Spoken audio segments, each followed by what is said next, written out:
Yo, Pierre, you want to come out here?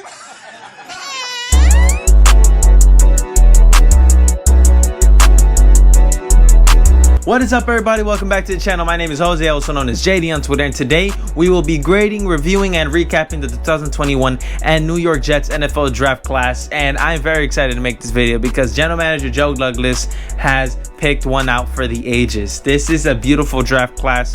Very happy to make this video because I know it's gonna work out in the long term.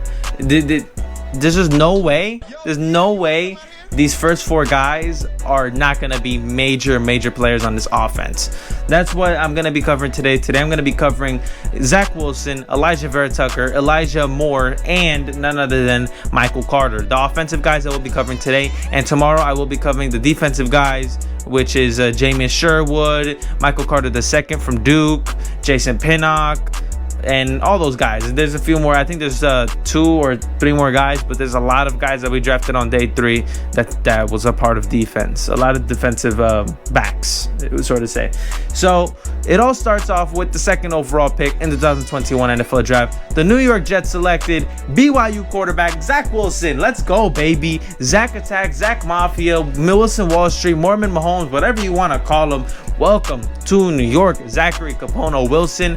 My goodness, I'm happy to have this guy as my quarterback. And if we're being realistic, he was the only quarterback that we were selecting at number 2. There's no way they were selecting Justin Fields. There's no way they were selecting Trey Lance. It just was not going to happen. It was Zach Wilson, and only Zach Wilson that we were drafting. Now, what I have to say that I love about his, his whole persona is that he loves football. This guy seriously loves football. He loves football. There's no other way of saying it. And he's a maniac when it comes to loving things, because when he loves something, he masters it. Like, for example, I read somewhere that apparently he mastered juggling in a day because he was that determined to. So if he can master that Shanahan playbook in one day, I think we're gonna be all right. That arm talent, ridiculous. Absolutely ridiculous. And when talking about analyzing Zach Wilson, you can see a little card pop up somewhere over here. I don't know if it's going to be left or right, but somewhere over there, a card will be popping up suggesting for you guys to go check out my Zach Wilson analysis video. He was the 2nd ranked quarterback in my rankings, and here are his measurements, which I cover over there. So if you want to go just check it out over there, go ahead, but I'm going to read measurements anyway. 21 years old, 6'2", 214 pounds, 9.5-inch hands, and a 4.44 40 time. That's impressive. I really like that. And you could tell he's just happy to be a New York Jet, because when he gets on that stage, I'm going to play the clip right now. When he gets to that stage, he's just giving high fives to everybody. Absolute big time. He just, oh my goodness, I can't believe he's my quarterback. I'm so happy. Now, here are his stats. Well, if you asked me a few days ago, well, I mean, not a few days ago, but if you asked me a few months ago, I wouldn't be too happy. I wouldn't be too thrilled, because I would still probably be on the Sam Darnold train, or I would probably still be on the Deshaun Watson train, but Deshaun Watson ain't happening. Now, what really made this BYU quarterback, Zach Wilson, the 100% 2nd overall pick in the 2021 NFL draft, is that he had a stellar 2020. He had an incredible 2020, and he was a borderline Heisman Trophy nominee. He threw for 3,692 passing yards, 33 touchdowns, and 3 interceptions with 254 rushing yards with 10 rushing touchdowns. My goodness, what a stacked line there in 12 games, by the way. He was completely healthy. He was coming off of his I believe it was a labrum and a hand surgery. So he was fully healthy, ready to go, and I'm excited. I'm going to give this one an A because he was seriously the only option you were getting at number 2 overall. You're not drafting Trey Lance, as I said. You're not drafting Justin Fields. It was Zach Wilson, and Zach Wilson only. Now, as I said on previous videos, if the Jets are going to draft Zach Wilson, they need to build a mountain in front of him.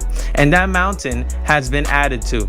His name, the Jets traded up from the 23rd overall pick with the Minnesota Vikings. They traded away the 23rd overall pick, 2 third rounders, for in exchange for the 14th overall pick and 143rd overall pick in the 2021 NFL Draft.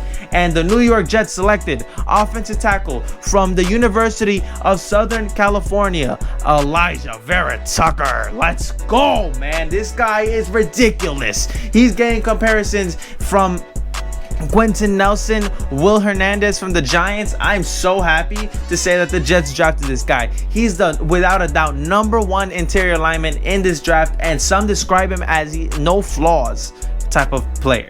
They say that he has no flaws, which is ridiculous. Everybody's saying that he could be a perennial Pro Bowler and a perennial Hall of Famer if used correctly.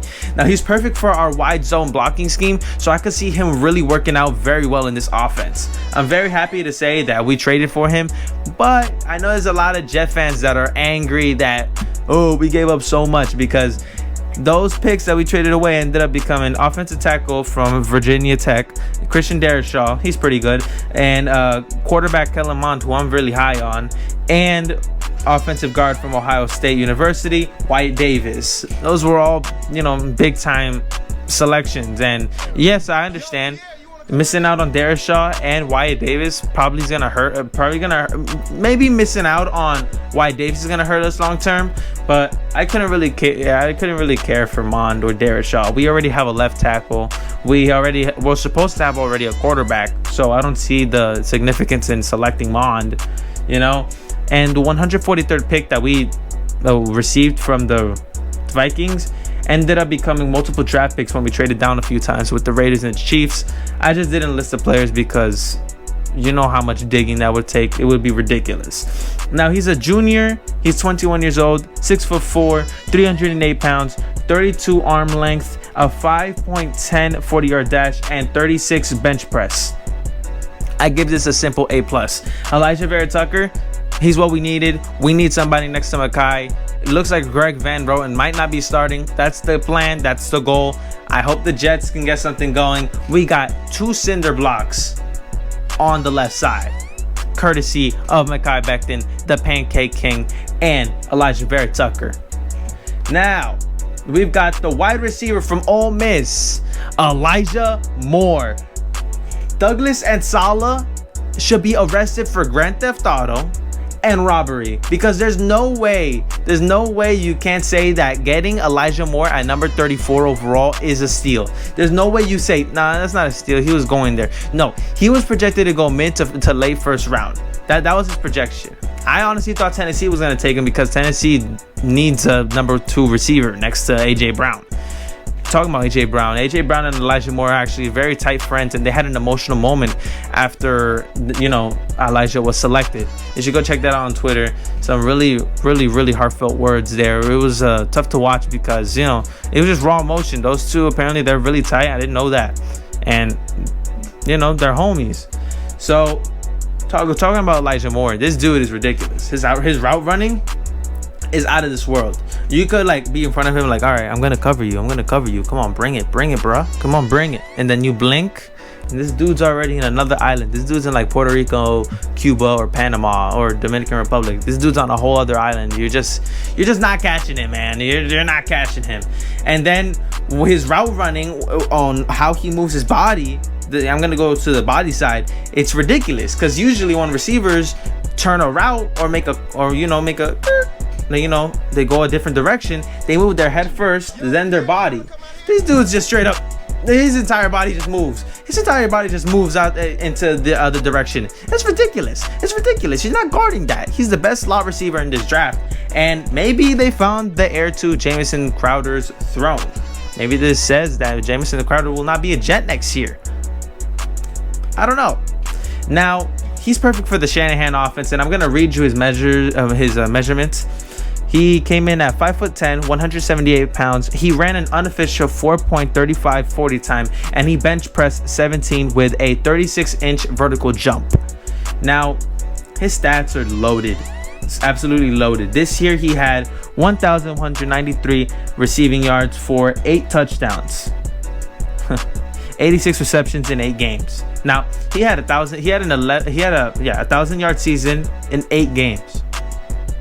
That's incredible. An NFL season is supposed to be 17 games, so multiply that by 2. That's tough. That'll be like what, 2,200 receiving yards? That's ridiculous. So I'm gonna have to give a grade of A, because there's no way that this is below an A. You got Elijah Moore at a steal. You're building around Zach Mafia, Zach Attack. So that's an A for me. Now, with the 4th round pick, the New York Jets selected running back from University of North Carolina, Michael Carter. This guy, I love him. He it's funny because Leon Washington, he announced the draft pick, right? He announces the draft pick, and then we're like, oh, Michael Carter, let's go. That's a steal at in the 4th round.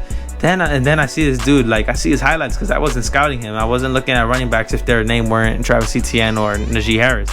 And then I see this dude, I'm just like, yo, why does he look like a prime Leon Washington before he broke his leg? He looks like a prime Leon Washington mixed with a little bit of Tevin Coleman in there. Ridiculous. I don't know if he could punt return, but I know that he could sure damn be elusive. This guy is elusive as heck.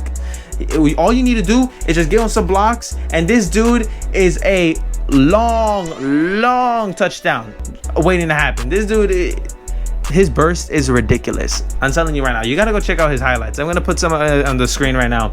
His hit, I'm surprised the Niners didn't snag him. He would have been perfect for the Shanahan offense. Well, he's gonna be working on the Shanahan offense, but it'll be in New York.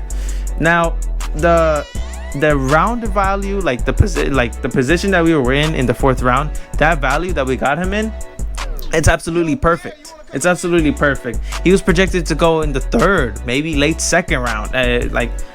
We got him at a perfect place. I do not know how we got him in the 4th round. That's ridiculous. Why didn't the Niners draft him instead of Trey Sermon? It's crazy.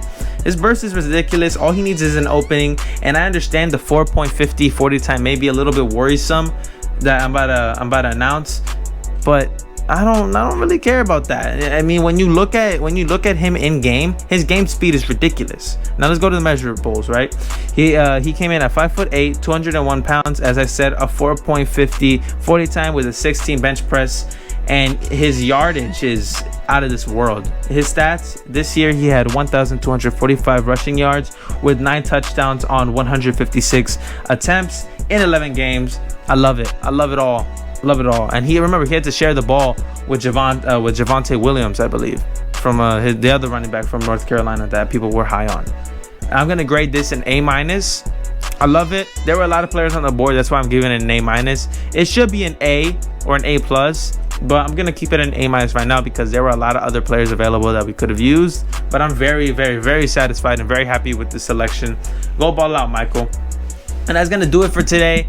I hope you guys enjoyed this little video right here. I hope it gets up soon. It will be up soon. And my entire draft grade for the New York Jets when it comes to the offensive approach, days 1 and 2, and Michael Carter, I would have to give it an A on the dot. There's no way that I don't give them an A. They got a future franchise quarterback. They got a future franchise left guard. They got a great slot receiver, and they got an elusive and fantastic running back. There's no way I'm not giving them an A. None of these players average below an A, so an A for me. Go ball out, guys. This may be the start of something nice, and I hope it is the start of something nice. The Jet fans really need something right now because we suck. All right, go ball out, guys. Love you guys. This is Jose, also known as JD on Twitter, signing out. Peace.